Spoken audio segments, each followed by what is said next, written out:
নমস্কার, কেমন আছেন সবাই? তিয়াশা তানিয়া লাইফস্টাইল চ্যানেলের আরও একটি ব্লগে আপনাদের অনেক স্বাগত জানাই।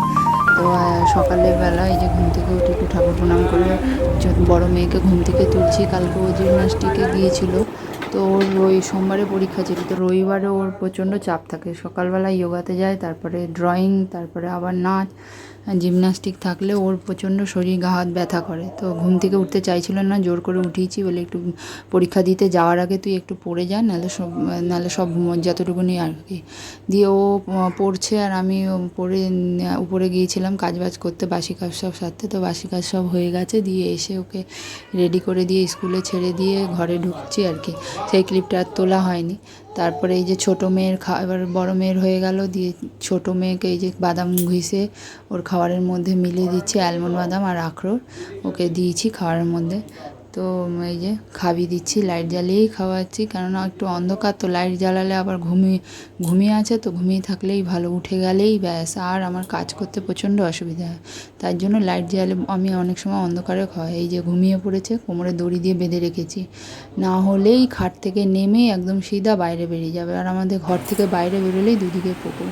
আর এই যে দিয়ে আমি স্নান করতে যাব, তো স্নান হয়ে গেছে, দিয়ে জামা কাপড় যা ছিল সেগুলো সব কাচা ধোয়া জন্য ভিজিয়ে দিয়ে কেচে নিচ্ছি। আজকে 3 দিন ধরে মেঘলা মেঘলা ওয়েদার, তো ভালো করে রোদও বেরোয়নি আর এদিকে বৃষ্টিও হয়নি, আর এত গরম পড়েছে সে আর বলার নয়। তো এই যে দেখুন, একদম মেঘলা ওয়েদার, আকাশে রোদের নেই, কিন্তু যা গরম, প্রচণ্ড গরম পড়েছে। তো এই যে সমস্ত জামা কাপড় ধুয়ে কেচে মেলা হয়ে গেছে, তো মোটামুটি সব বাসি কাজ আমার কমপ্লিট। তো এবার নিচে গিয়ে দেখব এগুলো রেখে যে ছোটো মেয়ে ঘুমাচ্ছে কি না, একবার তো দেখে আসতে হবে, কারণ আমার নিচে রুমটা আমার নিচে, আর উপরে সমস্ত কিছু, শ্বশুরের রুম, রান্নাঘর, টয়লেট, সব কিছুটাই ওপরে। তো কোথায় বেরিয়ে যাবে, 2 সাইডে পুকুর আছে, ওই ভয়েতে আমি ওকে কোমরের মধ্যে দড়ি দিয়ে বেঁধে রাখি, যদি বাই চান্স কোথায় বাচ্চা মানুষ জানবে না। তো ওই জন্য আমি বেঁধে দিয়ে এসে খাইয়ে ঘুম পাড়িয়ে বেঁধে দিয়ে রেখে কাজ করতে থাকি। যতক্ষণ ঘুমাবে ততক্ষণ আমি নিশ্চিন্তে কাজ করতে পারবো। আর যদি উঠে যায়, নামতে না পারলে ওই দড়িতে বাঁধা থাকে বলে চিৎকার করে, তখন ওই আওয়াজ শুনে আমি নিচে যাই। তো চিৎকার করছে, আমি রাঁধছি, তো চিৎকার। আর নিজে কাকি শাশুড়িদেরকেও বলা আছে যদি উঠে যায় আমাকে একটু ডাক দিলে আমি গিয়ে ওকে নিয়ে আসবো। তো ওপরেও আমি ওকে বেশিরভাগ বেঁধেই কাজ করি। তো উঠে পড়েছে, নিচে গেছি ওকে আমি আনতে, সেই ক্লিপটা আর তোলা হয়নি, দৌড়ে গেছি তাড়াতাড়ি। এই যে উঠে পড়েছে ইতু, আমার কাজ করে দেবে। হ্যাঁ, যতক্ষণ ঘুমাচ্ছিল ঠিক ছিল, এখন ও তরকারি কাটবে।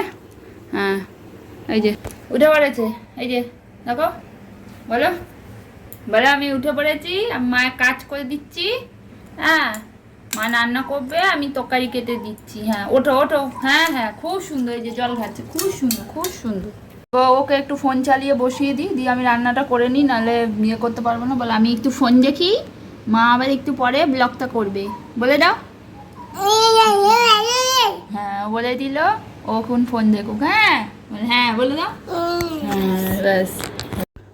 দেখুন, বললাম না, ফোন দিলাম, হলো না, ওই জন্য দড়ি দিয়ে বেঁধে রেখেছি, শুধু সিঁড়ি দিয়ে নিচে নেমে যাবে। যদি কোথাও পড়ে যায় বলুন তো, ওর দিদি আসছে, ওর দিদিও চলে এসছে স্কুল থেকে, সমস্ত ড্রেস ছেড়ে গরম, বাচ্চাদের এত কষ্ট, মানে সে বলার না।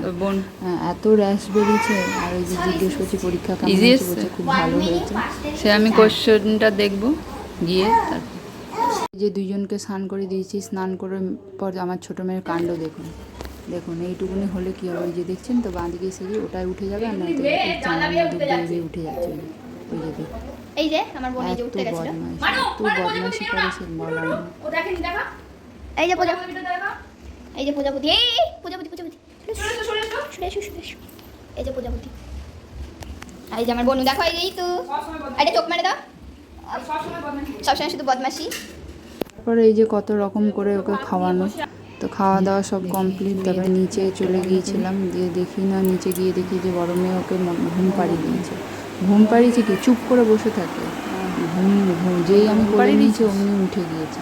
যাই হোক, ঘুম থেকে উঠে বিকেলবেলা সারা মুখে কাজল দিয়ে কি করেছিস, দিদি ছাড়াতে গেছে, দিদির মুখে এক থাবা দিয়ে দিদিরও কপালের মধ্যে একটুখানি লেগে গেছে। দিদি ছাড়াতে গেলে দিদি যদি একটা মারে ও 4টে মারবে, আর নাহলে কাঁদবে।